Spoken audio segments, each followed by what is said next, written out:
flames don't burn like normal fire. 4 years old. Hospital waiting room. Scorch marks shaped like small footprints radiating outward in perfect circles. And in the center, a child smiling. Not crying. Not screaming. Smiling. That asymmetrical grin would haunt Izuku Midoriya for the next 11 years. The smile he couldn't control. The smile that meant his quirk was taking over.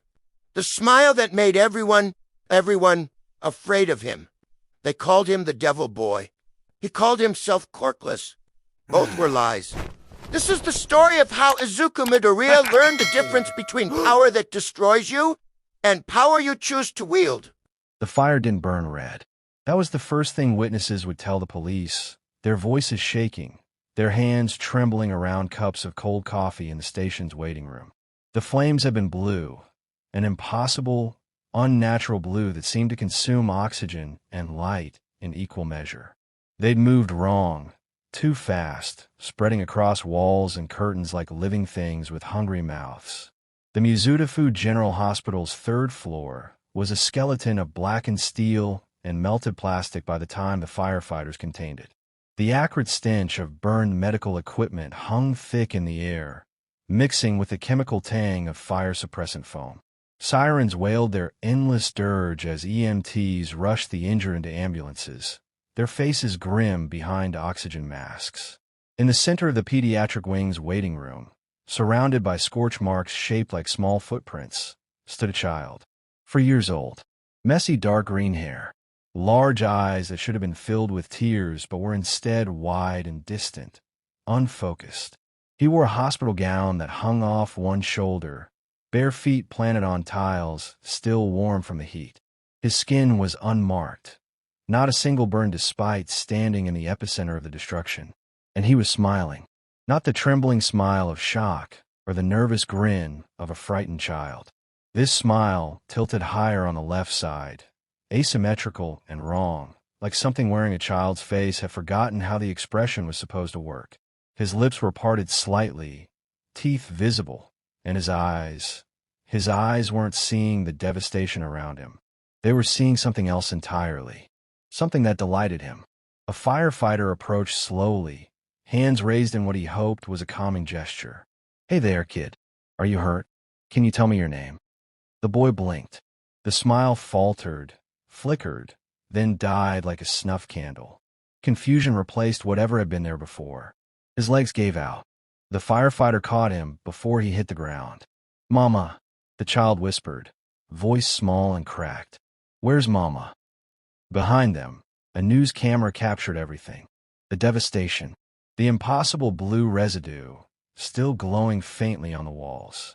And the child, being carried away in the arms of a stranger, his bare feet leaving faint scorch marks on the firefighters' protective gear. The footage would go viral within hours. They called it a tragedy, a freak accident. But the truth was simpler and far more terrifying. Izuku Midoriya had just discovered his quirk, and the world would never forgive him for it. The doctor's office smelled like disinfectant and fear.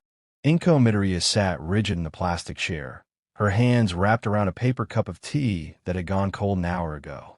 The tremor in her fingers sent tiny ripples across the liquid surface, concentric circles that spread and faded, like a heartbeat rendered visible. Izuku sat beside her, feet dangling several inches above the linoleum floor. His new shoes, the ones his mother had bought to celebrate his quirk awakening, gleamed under the fluorescent lights. He'd barely worn them. His old ones had been destroyed in the fire. Dr. Tanaka adjusted his glasses, reviewing the tablet in his hands with the careful precision of someone delivering very bad news. "The preliminary analysis is conclusive. Your son has a propulsion-based quirk. Ignition occurs through his feet, generating thrust capable of extreme speeds. Theoretically, one of the most powerful mobility quirks we've documented in this prefecture." He paused, set the tablet down, folded his hands. "However, there are complications." Inko's grip tightened. Tea sloshed over the rim of the cup, darkening her sleeve. She didn't seem to notice. "The flames aren't consistent," Dr. Tanaka continued, his tone shifting from clinical to careful. Temperature readings vary dramatically, far beyond normal parameters for any combustion-based quirk.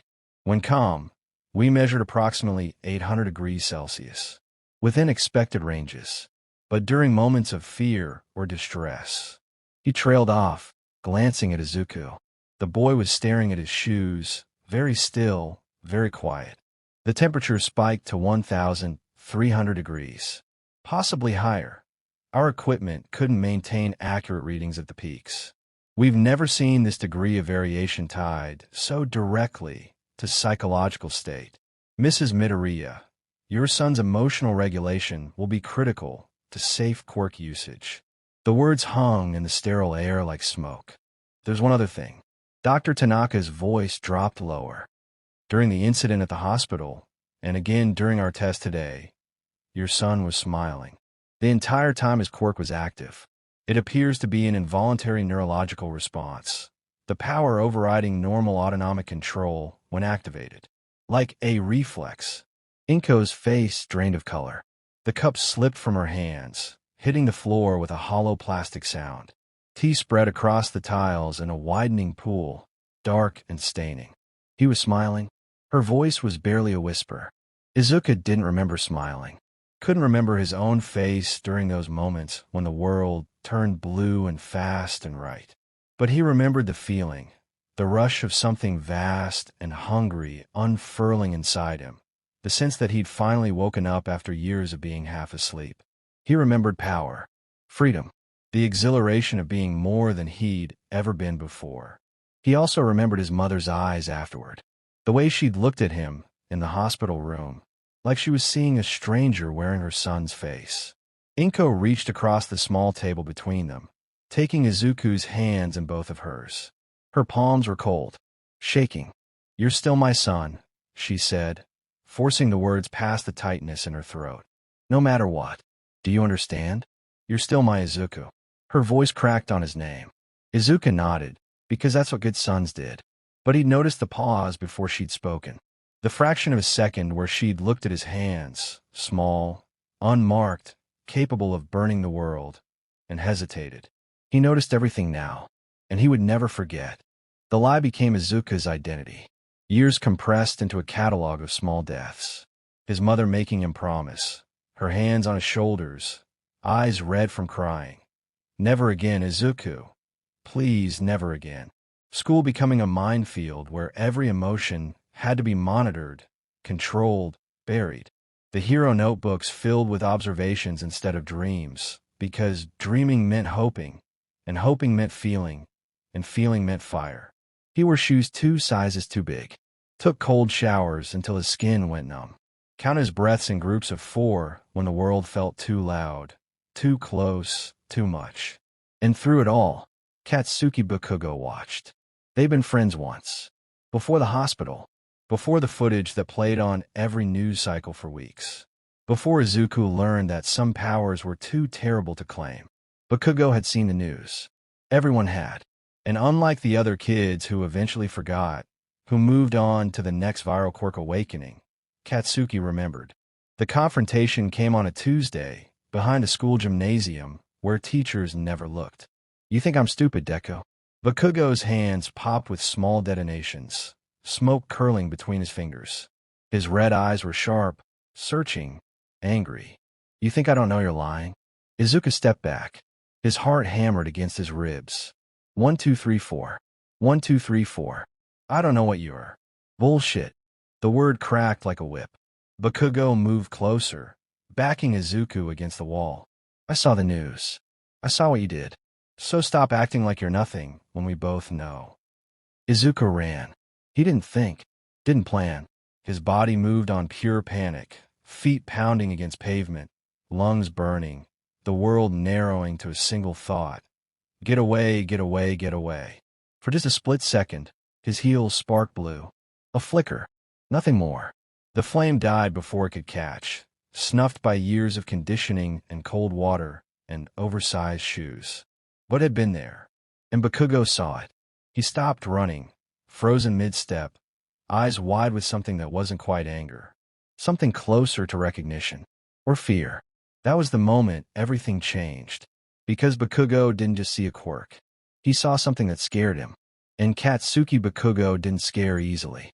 14 years old, and Izuku Midoriya still believed in heroes. It was a foolish belief. A dangerous one. But watching Katsuki Bakugo suffocate in a villain's grip, watching professional heroes stand paralyzed by their own limitations, Izuku's body moved before his mind could stop it. 10 years of conditioning shattered in a heartbeat.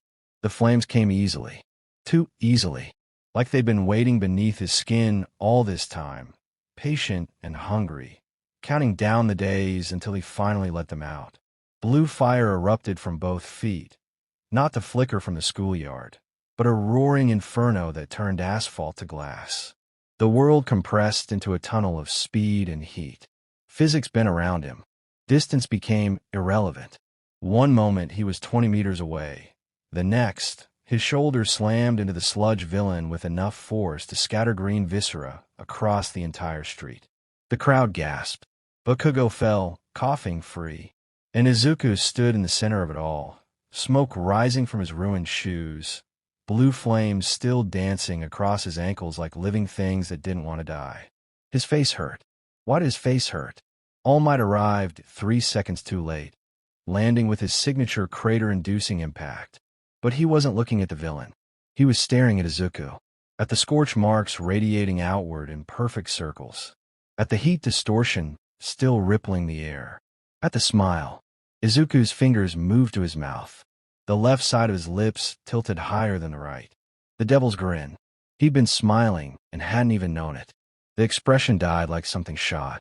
Young man. All Might's voice had lost its theatrical boom. He sounded almost quiet, uncertain. What was that?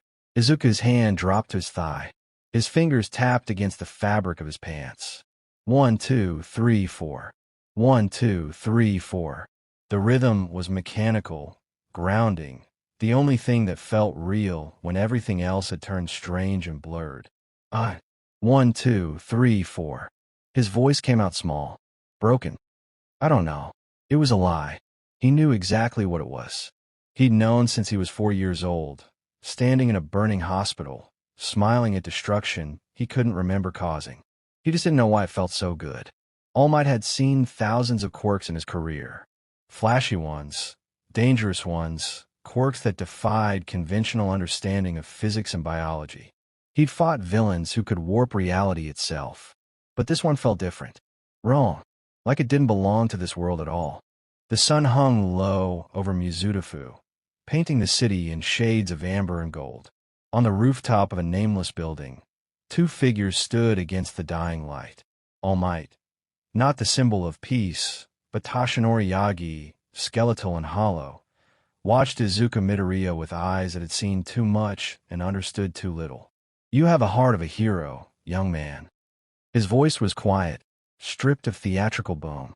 The way you move today, without hesitation, without regard for your own safety, that is what true heroism looks like. Izuku's fingers tapped against his leg. 1, 2, 3, 4. He didn't trust himself to speak. I would like to offer you something. All Might paused, coughed into his hand. When he continued, there was something careful in his tone. Something waited. But first, I need to ask you a question. Your quirk. Have you ever lost control of it? The silence stretched between them like a chasm. Izuku's hand stilled. His throat fell tight. The memory of the smile he hadn't known he was wearing burned behind his eyes. He swallowed. Sometimes. I don't always. Remember what happens when I use it. All Might's expression didn't change, but something flickered in those sunken eyes. Recognition, perhaps. Or fear. The flames had been wrong, Toshinori thought. Too hot, too eager, too much like the villain he'd fought years ago who died screaming about fire that didn't belong to this world. But the boy was different. The boy had run toward danger, not away from it. The boy had saved someone. Heroes save people, even when they're afraid. There is a power, All Might said slowly, extending his skeletal hand, that can be passed from one person to another. One for all. It is a sacred torch, and I believe you are worthy to carry it. Tears blurred Izuku's vision. His chest felt too small for everything inside it. Hope and terror and desperate. Aching need to be good. To prove he could be good despite the fire, despite the smile, despite everything wrong inside him. "I accept," he whispered. Their hands met in the golden light. Neither of them understood yet just how complicated this partnership would become. Izuku had been careful, strategic, using just enough flame to disable robots without drawing attention. Quick bursts, controlled ignitions, nothing that would make people remember him. Then the zero-pointer emerged. 3 stories of reinforced steel and destruction, programmed to create chaos. Most examinees ran. The smart ones, the ones who understood the test wasn't about fighting impossible odds. But there was a girl trapped under rubble. Brown hair, terrified eyes, one hand reaching toward the sky. Izuku's body moved before his mind caught up. Blue flames erupted from both feet. Not careful sparks, but a roaring inferno that turned the pavement beneath him to glass. The air distorted from heat. Physics bent. Distance compressed into irrelevance. He rocketed upward like a missile, the world blurring into streaks of color and speed. His foot connected with the zero-pointer's head. The metal didn't just dent. It melted, white-hot at the point of impact, the reinforced plating turning liquid under temperatures that shouldn't exist outside industrial furnaces. The entire robot shuddered, structural integrity collapsing in a cascade of sparks and screaming steel. It fell. Izuku fell with it, landing hard enough to crack the pavement. His legs were agony, burned, damaged, screaming warnings his brain couldn't process through the static in his skull. His face hurt again. Why did his face always hurt? The smile. The left side, tilting higher than the right. He was smiling and didn't know when it started. In the UA faculty room, every screen showed the same footage from different angles. "Did you see that smile?" Present Mick's voice had lost its usual enthusiasm. That's not normal, right? That's not. Replay the temperature readings. Aizawa interrupted, leaning forward. His eyes were narrowed, calculating. How hot were those flames? Thermal cameras maxed out at the point of impact. A support tech reported quietly. "We estimate over 2,000 degrees Celsius." The metal was vaporizing. The room fell silent. On screen, green-haired Izuku Midoriya sat in the wreckage, legs destroyed, face tilted toward the sky, smiling like something that had finally been set free. The cameras caught everything. The speed, the temperature, the smile. And in the UA faculty room, every teacher watching felt the same creeping unease. They had just accepted a student who fought like a hero, but smiled like a monster. Izuku had been careful all morning. Controlled burst during the grip strength test. Minimal ignition for the standing long jump. Just enough to perform adequately without drawing attention. Then Aizawa called him up for the 50-meter dash. "Give it everything you have," the teacher said, voice flat and clinical. "I want to see what you're actually capable of." Izuku's fingers tapped against his thigh. 1, 2, 3, 4. 1, 2, 3, 4. He crouched into position, took a breath, closed his eyes, and let go. What happened next would become the most replayed footage in UA's history. Blue flames erupted from both feet, not sparks or controlled bursts, but a roaring inferno that scorched the ground black beneath him. The air distorted from heat, creating ripples that made the world seem unreal. He didn't run. He blitzed. 50 meters disappeared in under a second. The monitoring equipment glitched, unable to process speed that shouldn't exist. His body became a blur of green and blue, trailing fire like a comet burning through atmosphere. He crossed the finish line and skidded to a stop, friction leaving molten glass in his wake. Smoke poured off his legs. His shoes were gone, completely vaporized. The support equipment on his feet glowed white-hot, and he was grinning, wide, manic, the left side tilting higher than the right in that unconscious, disturbing asymmetry. The class stood frozen in collective silence. "What the hell was that?" Kirishima whispered, voice barely audible. Several students had stepped back without realizing it. Achiko's hand was pressed to her mouth, eyes wide. Bakugo stood perfectly still, red eyes locked on Izuku with an expression caught between vindication and something darker. Izuku's grin faltered. Died. His fingers found his mouth, touched the asymmetrical curve of his lips. Not again. Not again, not again, not. Midoriya. Aizawa's voice cut through the silence like a blade.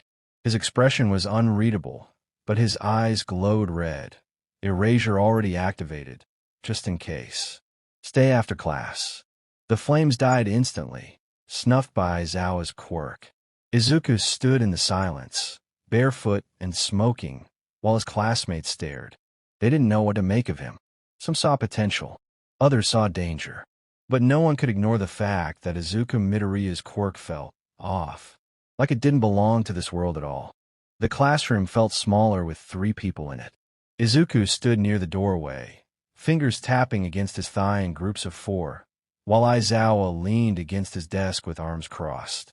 All Might, in his true form, skeletal and diminished, stood by the window, backlit by afternoon sun that made him look even more insubstantial.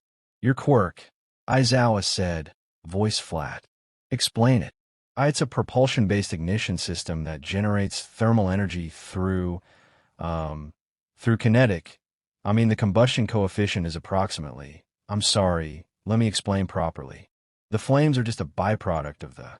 Cut the crap. Aizawa's eyes narrowed. Those flames aren't normal. Temperature readings were off the charts.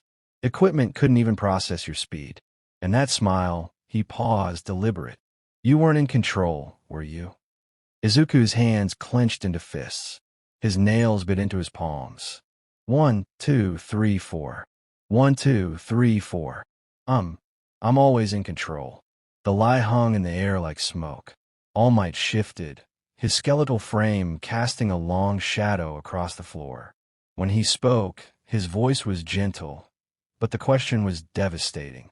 Young Midoriya, have you ever hurt anyone with your quirk? The silence stretched. 1 second.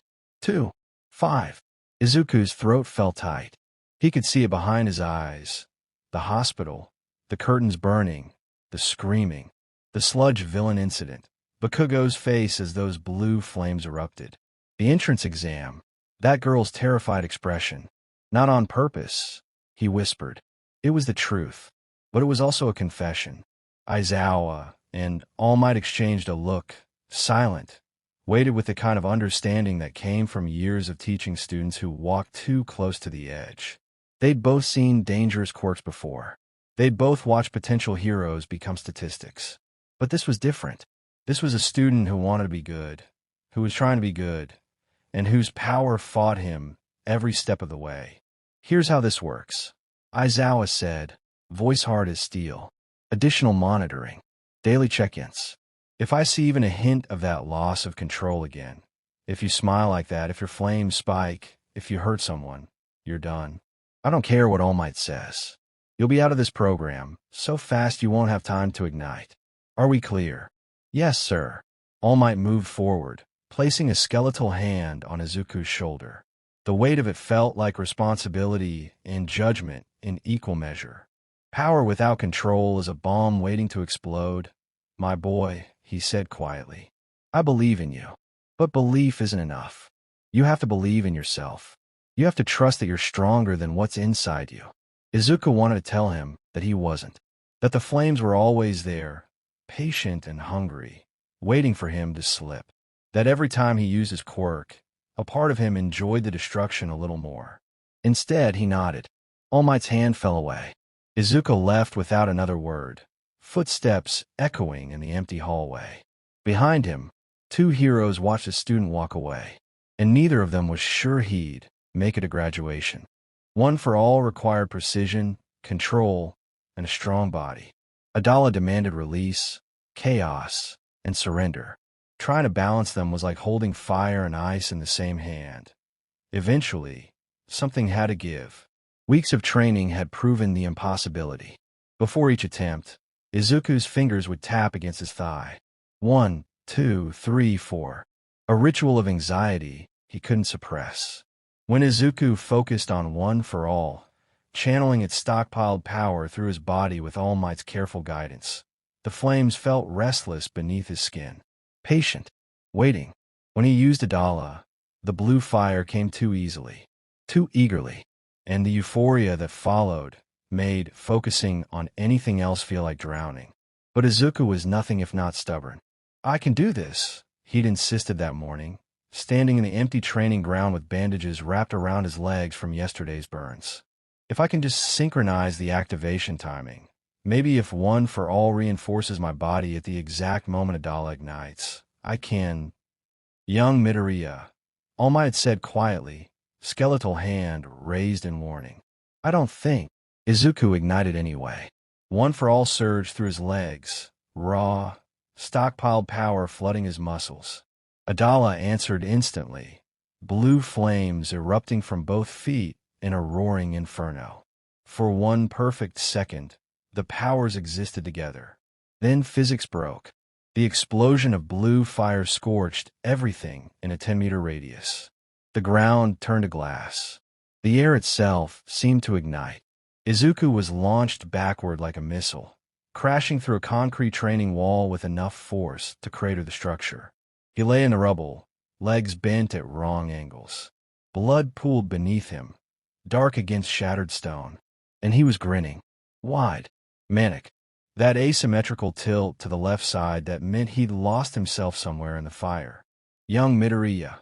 All Might's voice cracked as he rushed forward, hero form flickering with panic. Izuku's laugh came out wet, broken by something that might have been pain or might have been joy. "I'm fine." Blood bubbled at the corner of his mouth. "I'm fine, I just need to adjust the synchronization coefficient by." But he wasn't fine, and everyone knew it. All Might knelt beside him, hands hovering over injuries he didn't know how to fix, watching that terrible smile stretched across his student's face. The boy's eyes were unfocused, gleaming with that eerie blue-green tint that meant Adolla was still active somewhere beneath the surface. This disaster proved what All Might had feared. These two powers were fundamentally incompatible. One demanded precision, the other chaos. They could not coexist in the same moment. Trying to use them together didn't create synergy. It created catastrophe. And as All Might looked down at Izuku, broken, bleeding, still smiling through shattered bones, a terrible understanding settled in his chest. He couldn't save this boy from himself. Maybe no one could. The bar reeked of stale alcohol and decay. Tamura Shigaraki sat hunched at the counter, scratching absently at his neck with 4 fingers while the cracked tablet in front of him played footage on loop. Blue flames. An explosion. A boy lying in rubble, legs shattered, blood pooling. Smiling. Shigaraki replayed it again. And again. That asymmetrical grin, tilted wrong, like something broken trying to look human. That smile. He tapped the screen with one finger, careful not to disintegrate it. "Kurogiri, you see it." The mist-bodied villain materialized behind the bar, wiping a glass that would never be clean. His yellow eyes studied the footage with clinical detachment. "Indeed," Kurogiri said, voice measured and calm. "The boy appears unstable." Unstable. Shigaraki's lips curled beneath father's severed hand. He zoomed in on Izuku's face, on those unfocused eyes gleaming blue-green, on that terrible smile, stretched across features contorted with pain. "No, not unstable." He paused the video. "Perfect." The word hung in the fetid air like a promise. UA's trying to make him a hero. Shigaraki's scratching intensified, leaving fresh red marks on his neck. "But look at him. Look at that face. He's not theirs. Not really. He's one bad day away from burning it all down." His grin widened. "I want him." Kurogiri said nothing. He simply nodded and vanished in a shadow, already planning. The League of Villains had found their next target. And for Izuku Midoriya, the real nightmare was about to begin. The USJ arrival had been normal. Excited chatter about rescue training.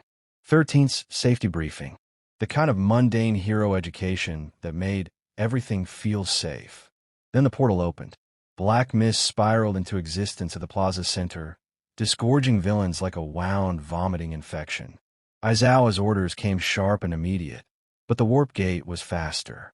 Space folded. Reality bent. Izuku materialized in fire. The conflagration zone stretched around him. Artificial buildings already burning. Heat distortion making the air shimmer like water. A dozen villains materialized with him. Flame-based quirks crackling across their bodies. They grinned at the small, anxious-looking kid in a training uniform. Easy prey. A dozen villains. Flame quirks lighting up the zone. All of them looking at him like he was nothing. Something inside Izuku, that tight, strangled thing he'd been holding back for weeks. The pressure building behind his teeth every time he forced a grin down, every time he white-knuckled through training, every sleepless night afraid of what he might become, finally snapped. Blue flames erupted from both feet, not the careful bursts from training, but a roaring inferno that turned sand beneath him into molten glass. His eyes went distant, unfocused. The devil's grin stretched across his face, wider than humanly comfortable. And he moved. The first villain didn't even see him coming. One moment, flames crackling in his palms. The next, a superheated kick shattered his jaw and sent him spinning through the air. Izuku was already gone, a blue comet blitzing through the group faster than human reaction time allowed. Bodies flew. Screams echoed. And Izuku was laughing, sharp, reflexive, inhuman sounds that weren't words. Not speech. Just noise bubbling up from something that had stopped being human. He fought in complete silence, except for that laughter. A kick to the ribs. Glass shattering beneath his feet with every step. Another villain tried to run. Izuku was faster. Always faster. His movements were wrong. Puppet-like, controlled by something else.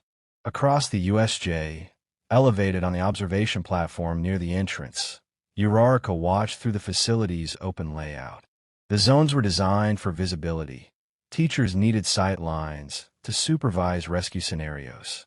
Now that design let her see straight into the conflagration zone. She wished she couldn't. Her hand shook. Deku. The whisper came out strangled. Terrified. What's happening to him? Ida stood beside her, glasses reflecting blue fire in the distance. His voice cracked. He's not. He couldn't finish. They didn't recognize him anymore. The boy who wanted to save everyone had become something else. Something terrifying. Deku wasn't fighting the villains. Something wearing Deku's body was. In the central plaza, Aizawa fought through a mob of villains, capture weapon snapping between targets. His eyes tracked everywhere at once. Students, villains, the hand-covered man giving orders. Then blue light flared across his peripheral vision. He turned. The conflagration zone burned brighter than it should. Blue fire, not orange. A figure moving too fast, too violent. For a split second, he thought it was a villain's quirk going berserk. Then he recognized the training uniform. Midoriya. Aizawa's quirk activated on reflex. Red light flared across the distance. Erasure, locking onto the burning figure, even as he blocked a knife with his capture scarf. The flames cut out instantly. Momentum died. Izuku collapsed mid-strike, the grin sliding off his face like a mask removed. He hit scorched glass hard enough to crack it. For several seconds, he lay there, breathing. Then his head lifted. Confusion flooded his eyes. Genuine bewilderment. He stared at his hands, burned, smoking, covered in ash that wasn't his. At the unconscious villains scattered around him like broken dolls, limbs bent at wrong angles. At the sand, turned to glass in perfect circles radiating outward from where he'd stood. The heat still lingered on his face. The smell of burning filled his nose. He remembered that much. The fire, the heat, the arrival. But everything after? Nothing. Just a gap where violence should have been. A blank space between seeing the villains and waking up here. What? His voice came out small. Lost. A child waking from a nightmare into something worse. What a... He sat in the scorched remains, trembling, staring at evidence of brutality he couldn't remember committing. His hands wouldn't stop shaking. The glass beneath him was still warm. In the distance, something exploded. A shockwave. All Might's voice, strained and furious, shouting something about a Nomo. The symbol of peace was fighting. Izuku barely heard it. He couldn't look away from his hands. From what they'd done. From what something else had done while wearing his body like a puppet. The thing he'd been terrified of since the day he got his quirk had finally happened, and he didn't even remember it. Izuku couldn't sleep. He never could after losing control. The dorm common room sat dark and empty at midnight, shadows pooling in corners. He'd claimed the couch farthest from the windows, staring at his bandaged hands like they belonged to someone else, replaying fragments of memory he didn't have. Fire, screaming, glass shattering beneath his feet. Then nothing. His fingers tapped against his thigh compulsively. 1, 2, 3, 4. Over and over. Footsteps on the stairs made him flinch. Tenya Ida appeared, glasses catching the dim emergency lighting, already in his pajamas, but clearly unable to sleep either. He paused at the bottom of the stairs, taking in Izuku's hunched form. Midoriya. His voice was formal but quieter than usual, genuinely concerned. We need to discuss what happened yesterday. I'm sorry, Ida-kun. I didn't mean to. I'm sorry for. Stop apologizing. Ida crossed the room and sat across from him, posture perfect even at this hour. His hand rose in his characteristic chopping gesture, but the movement was slower. Emphasis, not lecture. I'm not here to reprimand you. I'm here as your friend. Izuku's breath caught. Friend. Silence stretched between them. Ida adjusted his glasses, choosing his words carefully. Your power is dangerous. His hand chopped downward for emphasis. I understand this. The temperature readings, the loss of control, the injuries to those villains, all documented facts. But you know what's more dangerous? He leaned forward, meeting Izuku's eyes directly. A hero who doesn't value his own life. How can you save others if you won't save yourself? Izuku's fingers stopped tapping. The words hit like a physical blow. No one had ever. He'd always thought. Hurting himself to save others was what heroes did. All Might smiled through pain. Gran Torino had scars everywhere. Suffering was the price of heroism, wasn't it? But Ida was looking at him with worry. Not fear of what Izuku might do to others. Fear of what Izuku was doing to himself. Izuku's voice cracked. His fingers resumed their rhythm. Faster now. 1, 2, 3, 4. I just wanted to help. I'm sorry. I didn't know I don't remember most of it. I'm sorry. Ida's stern expression softened. He reached across the space between them, his hand landing on Izuku's shoulder with awkward gentleness. Physical affection clearly didn't come naturally to him, but he tried anyway. You don't have to fight alone, Midoriya. That's what classmates are for. He paused, then added more quietly. That's what friends are for. Izuku's eyes watered. His fingers slowed their tapping, the frantic rhythm becoming something steadier. 1, 2, 3, 4. Thank you, Ida-kun. The words came out thick. I'm sorry. Thank you. They sat in the dark common room, Ida's hand still on Izuku's shoulder, neither speaking. For the first time since USJ, Izuku felt something other than shame. Not forgiveness, he didn't deserve that, but understanding. And maybe, just maybe, that was enough to start rebuilding. Footage of Izuku's rampage had leaked. Within hours, it was everywhere. News channels, social media, hero forums. The world watched a teenage boy brutalize villains with flames that didn't look natural, laughing while bodies flew. And they were terrified. Izuku's phone exploded with notifications. Hundreds. Thousands. Death threats mixed with disturbing fan messages from people who wanted him to embrace his destructive potential. Become a villain, some wrote. You're wasted as a hero. He turned the phone off. But the silence was worse. In the Midoriya apartment, Inko sat on the couch, tablet in her lap, playing the leaked footage on repeat. Her son. Her Izuku. That smile she'd feared for 12 years, back again. She reached for her phone to call him, then stopped. What could she say? I told you so. I love you, but you scare me? The words wouldn't come. She set the phone down and just watched the footage loop. Blue flames. Glass shattering. Bodies flying. That terrible, asymmetrical grin. And she cried. Silent tears for the 4-year-old boy who'd stood in hospital flames, and for the 15-year-old who still couldn't control what he'd become. The phone sat 3 inches from her hand. She never picked it up. The UA faculty meeting room felt smaller than usual. He's dangerous. Aizawa's voice was flat but cutting. Today proved that. 6 villains hospitalized. 1 in critical condition. He didn't stop when they were down. He kept going. And he doesn't remember any of it. All Might's fist hit the table, rattling coffee cups. Even in his true form, exhausted and hollow, his presence commanded attention. He is a child learning to control immense power. We cannot abandon him when he needs guidance most. Can we afford not to? Someone muttered. The room fell silent. Principal Nizu sat at the head of the table, paws folded, black eyes unreadable. When he spoke, his voice was measured, clinical. Midoriya will participate in the sports festival. Under supervision. He looked at Aizawa, then All Might. The world needs to see control, not destruction. This is his opportunity to prove himself. All Might nodded slowly, relief and worry warring on his gaunt face. Aizawa said nothing. His expression spoke volumes. Izuku sat alone in his dorm room, staring at the sports festival announcement on his tablet. Prove yourself. Show the world who you really are. His hand shook. He could still feel the heat in his palms, still hear the echoes of laughter that wasn't quite his. Could still see the fear in Uraraka's eyes when she'd looked at him through those binoculars. His fingers tapped against his leg.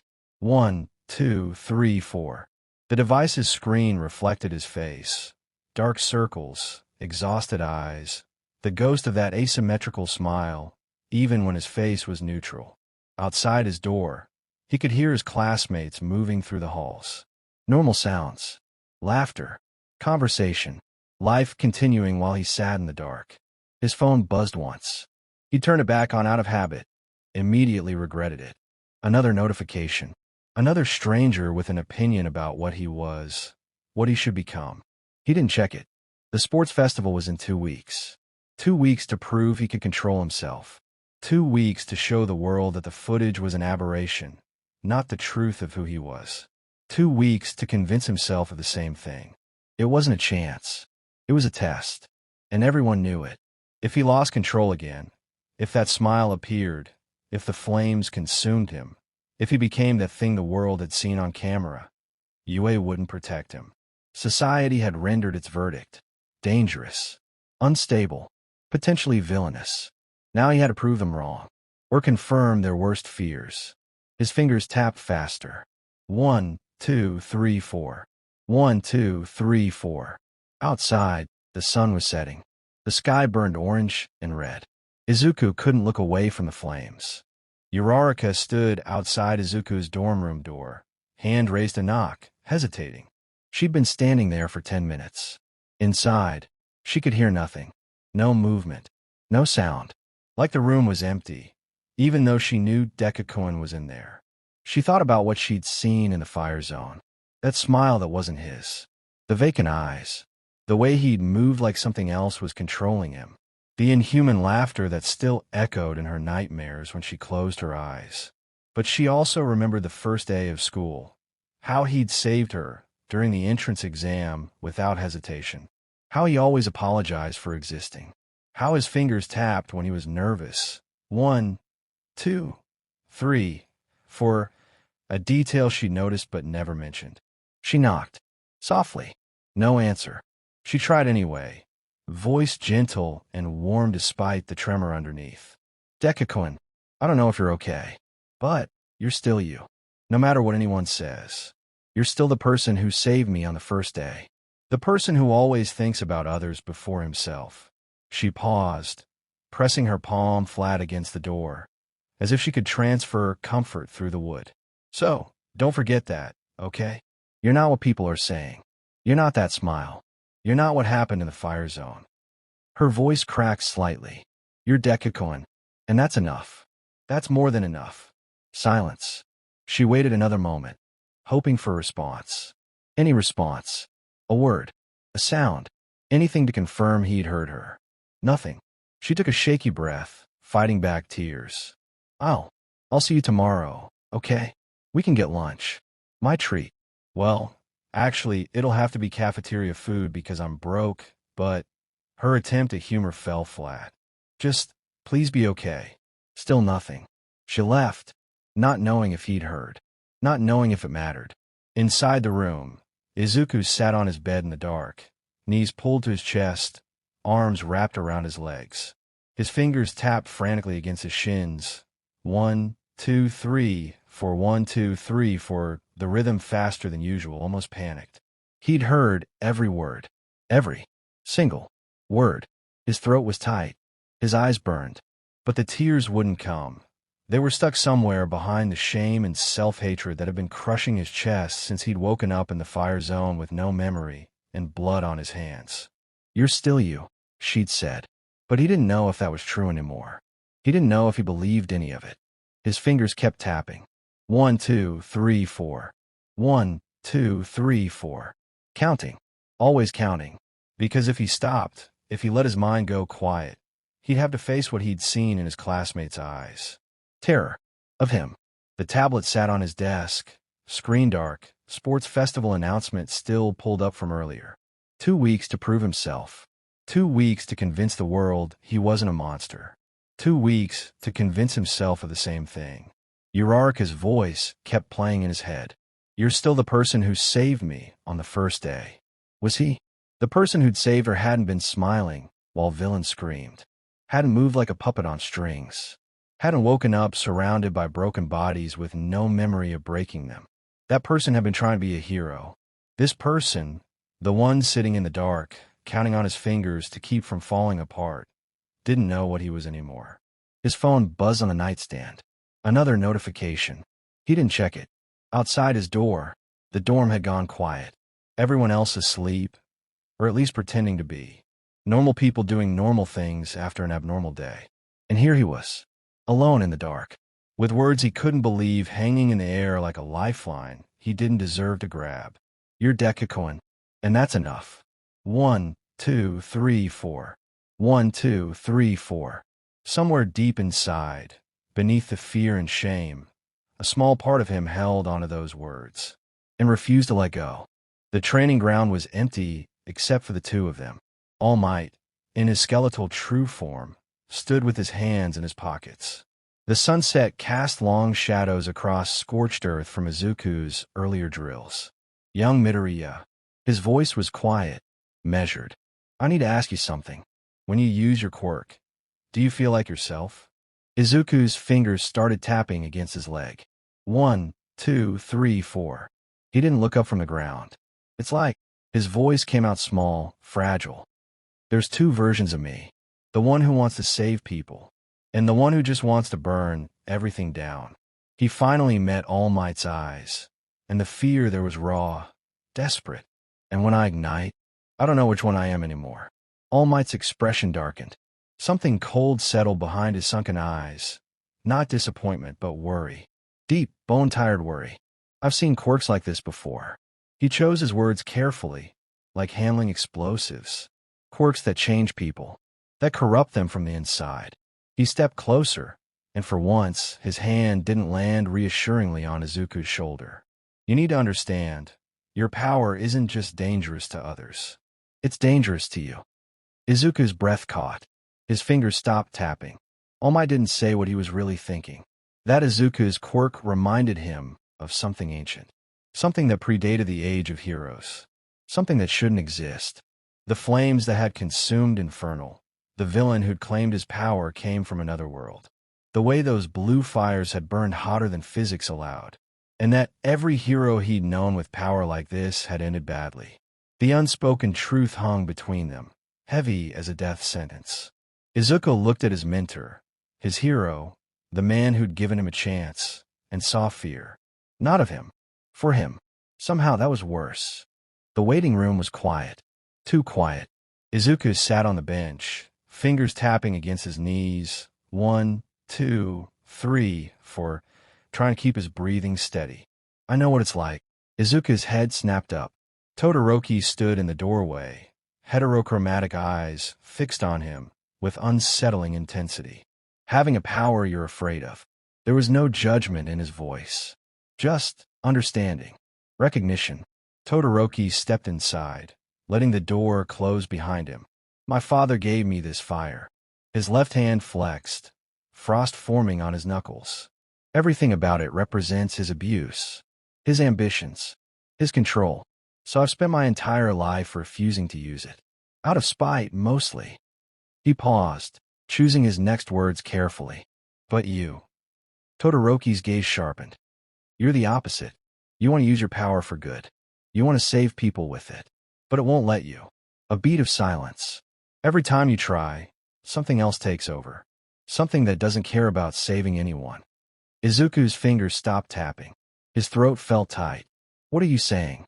I'm saying maybe we're both running from the same thing. Todoroki's voice dropped, quieter now, almost vulnerable. And maybe the only way forward is to stop running. The words hung between them like challenge, like permission. It was the first time anyone had understood. Not pitted him, not feared him, understood. And it terrified Izuku more than anything else. Because if someone else could see the pattern, could name what he was running from, then maybe it was real. Maybe he really was losing himself. Maybe the thing he was running from wasn't the quirk. Maybe it was who he became when he stopped fighting it. The early exchanges were tactical, calculated. Ice versus flame-propelled speed, Todoroki's wall shattering under superheated kicks, Izuku using bursts to dodge glacial attacks. A chess match played at superhuman speed. Then Todoroki stopped holding back. Red and orange flames erupted from his left side. Natural fire, warm and alive. The color of sunset and hearth and home. The heat rolled across the arena in waves. Acceptance made manifest. Izuku stared at those flames, then looked at his own. Blue, cold despite the temperature. Unnatural. Wrong. Todoroki's fire was a choice. Heritage reclaimed. Power accepted. His fire was something else. This power isn't mine, Izuku thought, the realization settling like ice in his chest. It never was. Todoroki's fire is his choice. Mine is something that wants. Something that wanted to burn everything. Something that smiled while doing it. Blue flames erupted from both feet, hotter than ever before, beyond training, beyond control. The concrete beneath him cracked and blackened. The air shimmered like water. Heat distortion turned reality into a fever dream. He charged. The collision was apocalyptic. Fire met fire in an explosion that shook the stadium foundations. Orange and blue flames spiraled together, ice flash boiling to steam in microseconds, the arena floor buckling under temperatures that shouldn't exist. The shockwave threw spectators back in their seats. The protective barriers glowed red from strain. Heat distortion turned everything into a nightmare. Warped air, fractured light, two figures moving through an inferno of their own making, neither backing down, neither stopping. The explosion expanded. Then silence. Smoke filled the arena, thick and choking. The referees shouted for medics. Midnight raised her hand, ready to call it. The smoke cleared. Both fighters were down. Then Izuku stood. Barely. His legs were charred black from mid-thigh down, skin blistered and peeling, the white of bone visible through cracks in burnt flesh. Smoke rose from his body in thin trails. The smell of cooked meat, his own meat, filled the air. His hero costume was slag, his breathing ragged, and he was smiling. That asymmetrical, tilted grin. The left side higher than the right. The devil's grin. The referee called it. Midoriya advances. No one cheered. The stadium fell in a horrified silence. Thousands of people staring at a 15-year-old boy who'd burned himself alive to win a high school tournament, and smiled about it. They had just witnessed something that shouldn't exist in the world of heroes. Something that didn't care about self-preservation or restraint or humanity. Something that wanted to burn. And in that moment, watching Izuku stand in the wreckage of his own body wearing that terrible smile, the world finally understood what all might have been afraid of from the beginning. This wasn't a quirk. This was possession. Recovery Girl worked in silence, her quirk knitting tissue that didn't want to heal. Izuku's legs were destroyed, charred from the inside out.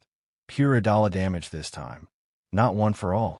The smell of antiseptic couldn't quite mask the underlying scent of burned flesh. All Might sat beside the bed in his true form, skeletal hands clasped, head bowed. He'd been sitting like that for 20 minutes. Finally, his voice came, quiet, devastated. You went too far. Izuku's response was barely audible. His fingers twitched weakly against the sheets. 1, 2, 3, 4. The rhythm slower than usual, exhausted. I had to win. At what cost? The explosion echoed through the medical wing. Recovery girl's hands stilled mid-treatment. The monitors beeped into the sudden silence. All Might stood, hollow chest heaving. Then his voice dropped, softer now, breaking at the edges. I gave you one for all because I believed you could be the next symbol of peace. He gestured helplessly at Izuku's ruined legs, at the burns, at the evidence of self-destruction. But this isn't peace, young Midoriya. This is destruction. You're not saving people. You're destroying yourself to prove something that doesn't need proving. Izuku stared at the ceiling, eyes hollow. His fingers had stopped their anxious tapping entirely, too drained even for that unconscious comfort. When he spoke, his voice was barely above a whisper. Then maybe I'm not meant to be a hero. All Might's eyes widened. His mouth opened, closed. No sound came out. The symbol of peace, the man who always had an answer, who smiled through everything, stood frozen, speechless. Recovery girl turned away, shoulders tight. It was the first time Izuku had said it out loud. The first time he'd admitted what he'd been thinking since the sports festival crowd fell silent. Since he'd seen the fear in thousands of faces. Since he'd realized that winning didn't make him heroic, it made him monstrous. And the words hung in the air like a death sentence. Not for Izuku's future, for All Might's belief that he could save him. The stadium roof was quiet, empty. Izuku had needed air, needed to be anywhere that wasn't the medical wing, with its antiseptic smell and All Might's devastated silence. The portal opened without sound. Just a sudden distortion in reality. Purple-black mist spiraling into existence. Kurogiri stepped through first. Then Shigaraki. Hey there, Devil Boy. Izuku tensed. Blue flames sparked instinctively at his bandaged ankles, despite the pain that lanced up his legs. The heat made the bandages smoke. His fingers twitched against his thighs. 1, 2, 3, 4. The familiar rhythm faster than usual, frantic. Shigaraki raised both hands, palms out, fingers deliberately spread to show he wasn't touching anything. Easy. Just here to talk. Get out. Izuku's voice shook. I've been watching you. Shigaraki's tone was conversational, almost friendly. Unsettling. USJ. The sports festival. That smile when you lose control.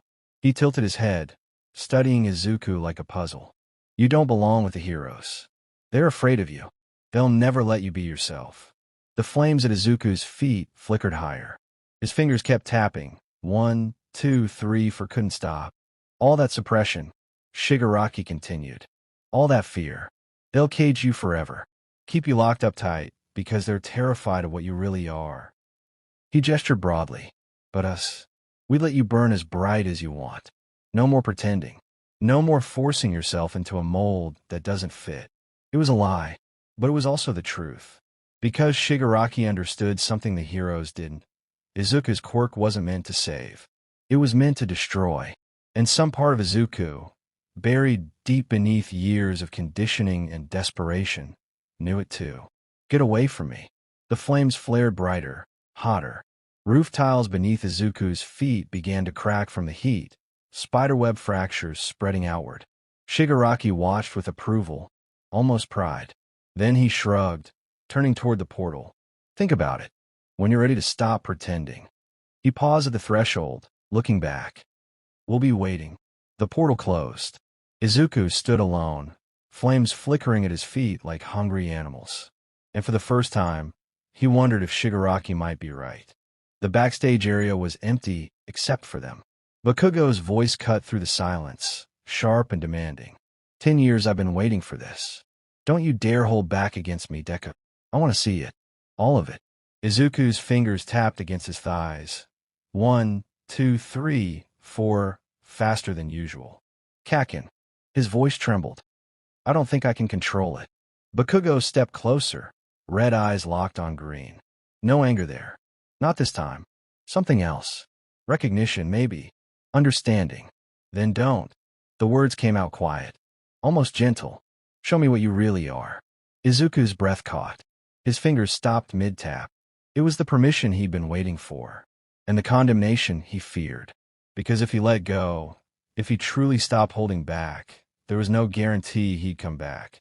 No guarantee the smile wouldn't stay. No guarantee he'd still be Izuku when the flames finally died. Bakugo watched him, waiting, refusing to look away. 10 years of lying, Bakugo said. It ends now. Not with me. The announcer's voice echoed through the halls, calling them to the arena. Bakugo moved like lightning wrapped in rage. Every explosion was calculated, angles designed to corner, pressure points meant to force mistakes. He'd studied Izuku for years, cataloged every hesitation, every fear response. Izuku dodged left. Bakugo was already there, palm igniting point blank. The blast caught Izuku's shoulder, sent him spinning into the concrete barrier hard enough to crack it. Get up.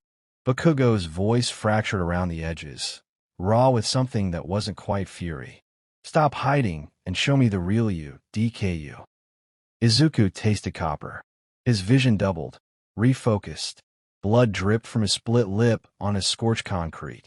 He could end this safely. Tap out. Accept second place. Go to recovery girl. His hands hung at his sides. Steady. No tapping. No counting breaths. He stood. Blue flames erupted from both feet, brighter than before, hotter, the air itself bending around the heat. The arena floor beneath him softened, began to glow. But his face remained neutral. Focused. No smile. Izuku had spent 15 years believing the smile meant he was losing control, that his quirk was taking over, turning him into something else. But standing there, flames dancing up his calves, something clicked into place. The smile had never been madness. It had been fear, his body's panicked response, as the quirk overwhelmed him. And if fear caused the loss of control, then the answer was simple. Stop being afraid. He charged. Not wild. Not desperate. Precise. Burst left. Redirect mid-air with a controlled ignition. Spin past Bakugo's counterblast. Drive forward with blue fire trailing like comet tails. Just Adolla. No one for all to destabilize it. After the USJ disaster, he knew better than to combine them. This was pure fire, finally wielded with intent instead of panic. Bakugo barely blocked, grinning fierce. Finally, die. He launched a devastating combination. Izuku weaved through the explosions, responding with calculated bursts that left scorch marks in perfect arcs across the concrete. They clashed again and again. Fire and explosion. Speed and fury. But Izuku moved differently now, like he'd been training for this his whole life. Every suppressed ignition, every fearful calculation, every moment spent holding back had been practice. Now he was letting go without losing himself. The final exchange came when both fighters were nearly spent. Bakugo activated both gauntlets simultaneously, a desperate all-or-nothing gamble. Izuku ignited fully, flames consuming both legs from ankle to hip. They charged. The collision shook the stadium. Shockwave. Smoke. Fire obscuring everything. When it cleared, both lay motionless. Bakugo sprawled at the arena's edge, chest rising and falling slowly. Unconscious but breathing. Izuku knelt in the center, one hand braced against scorched concrete. His legs were charred again, costume burned away below the knee. He swayed, started to fall forward, caught himself, stood. Midnight raised her hand. Bakugo is unable to continue. The winner, Midoriya Izuku. The crowd's roar washed over him. Izuku looked down at his legs, at the burns, the damage, the price of power used consciously instead of in terror. Then he looked up at the crowd, at All Might in the stands, at his mother crying tears that might have been pride, and smiled. Not the devil's grin, just Izuku Midoriya, smiling. The silence was different this time. Not the fearful hush after Todoroki's match. Something else. Uncertain. Waiting. Izuku limped toward the podium, each step a negotiation with charred legs that barely supported him. His costume hung in tatters below the knee. exposing patchwork burns, old scars overlaid with fresh ones. A single clap broke the quiet. All Might stood at the arena's edge in his true form, skeletal, diminished but standing. His applause rang clear across the stadium. Slow, deliberate, unwavering. Another joined him. Recovery girl, her small frame somehow commanding the space around her. Movement rippled through the stands. Class 1A rose first. Uraraka with tears streaming down her face. Ida's hand chopping in stern approval. Todoroki offering the barest nod of acknowledgement. Then the rest. Class 1B. Second years. Teachers. Finally, the crowd. They had watched him struggle. Watched him fall. Watched him fight not just his opponent, but himself. And they had seen him win. Not through destruction, but through control. This wasn't the devil boy from the hospital footage. This was someone else. This was Izuku Midoriya. The applause built. Not explosive, not thunderous, but genuine, respectful. The sound of recognition. Izuku reached the podium, stood there battered, burned, trembling. His vision blurred, but he wasn't smiling the devil's grin. He was crying. Silent tears cutting tracks through ash and sweat. Shoulders shaking with the release of 15 years of fear. Not pain. Relief. All Might approached, carrying the gold medal with both hands like something sacred. When he placed it around Izuku's neck, the weight nearly buckled the boy's knees. All Might leaned close, voice soft enough for only Izuku to hear. You did it, my boy. You proved them all wrong. Izuku's voice came out hoarse, broken. I almost didn't. The skeletal hand on his shoulder was gentle, steady, anchoring. But you did, and that is what matters. Izuku looked up, at All Might's sunken eyes shining with pride, at the crowd still applauding, at his classmates cheering, at his mother in the stands sobbing into her hands. And for the first time in his life, he believed it might be true. Days later, Izuku sat alone on a UA bench at sunset, overlooking the training grounds. Most students had returned to the dorms. The campus felt quiet, peaceful. His phone buzzed. Mom, I watched. I'm so proud of you. Izuku stared at the message. Read it again. His vision blurred, but this time the tears felt different. Lighter. He smiled. A real smile. Symmetrical. Present. His footsteps crunched on gravel. Two sets, approaching from different directions, but arriving simultaneously, as if choreographed. Bakugo stopped to his left, hands shoved in pockets, looking anywhere but directly at Izuku. You planning to sit here all day, or are you coming to training? Todoroki took position on his right, perfectly still. Recovery girl cleared you for light exercise. If you're interested. Izuku looked up at them, at Bakugo's scowl that didn't quite reach his eyes, at Todoroki's expressionless face that somehow conveyed concern. His legs ached. His body screamed for rest. He stood anyway. Slow, careful, but steady. Yeah, he said quietly. I'm coming. They walked together toward the training grounds, Bakugo's aggressive stride, Todoroki's measured steps, and Izuku's slight limp between them. The setting sun painted everything orange and gold. Blue flames flickered at Izuku's feet with each step. Small, controlled, not propelling him forward, just there, present, acknowledged. Izuku Midoriya's journey was far from over. The League of Villains still watched from shadows. Society still questioned. And deep within his quirk, something ancient still stirred, waiting. But for the first time, Izuku wasn't afraid of what he might become, because he had chosen who he wanted to be. A hero. The flames pulsed once, twice, then settled into a steady rhythm matching his heartbeat. Not wild, not chaotic, not suppressed. Integrated. The devil's footprints had been left behind in scorched concrete and childhood fear, and the path forward belonged to Deku. Blue flames flickered at his feet with each step toward the training grounds. Small. Control. Not propelling him forward, just there. Present. Knowledge. The Kugo walked ahead, hands shoved in pockets, pretending he wasn't checking over his shoulder every few seconds. Todoroki kept pace beside him, silent but steady, The kind of presence that didn't need words. Izuku's phone buzzed again. Mom, come home this weekend. I'll make katsuran. He smiled. A real smile. Symmetrical. Present. The sun hung low over UA, painting everything in shades of amber and gold. Somewhere in the distance, Recovery Girl was probably already preparing the medical wing for whatever stupidity tomorrow's training would bring. All Might would be watching from the observation deck, skeletal hands clasped, believing despite everything. And deep in Kamino Ward, in a bar that reeked of decay, Shigaraki scratched his neck and watched recycled footage of blue flames consuming a stadium. He chose wrong, Tamura muttered, fingers twitching. But he'll choose again. Kurojari said nothing, just polished a glass that would never be clean. Back on campus, Izuku Midoriya's journey was far from over.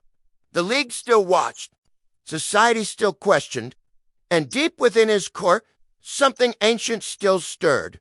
But for the first time in 15 years, Hishuku wasn't running from what he might become. He was running toward who he chose to be. The devil's footprints had been left behind in scorched concrete and childhood fear, and the path forward, that belonged to Deku.